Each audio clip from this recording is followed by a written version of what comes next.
একটি গ্রামে 3 জন লোক থাকতো। তাদের মধ্যে একজন লোক একটু দুষ্ট স্বভাবের ছিল। একদিন সে ভাবলো সবার সঙ্গে মজা করবে।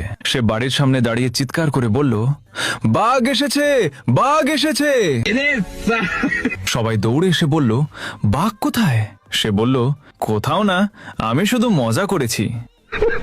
পরের দিন সে আবার চিৎকার করে বলল, বাঘ এসেছে, বাঘ এসেছে।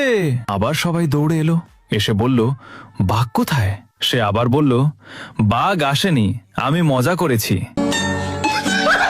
এভাবে সে পরপর 3 দিন সবাইকে মিথ্যা বলে বোকা বানালো। তারপর একদিন সত্যিই একটি বাঘ চলে এলো। সে ভয়ে চিৎকার করে বলল, বাঘ এসেছে, বাঁচাও, বাঁচাও। কিন্তু এবার আর কেউ তার কথা বিশ্বাস করলো না, তাই কেউ তাকে বাঁচাতে এলো না। শেষ পর্যন্ত বাঘটি এসে দুষ্টু লোকটিকে খেয়ে ফেলল।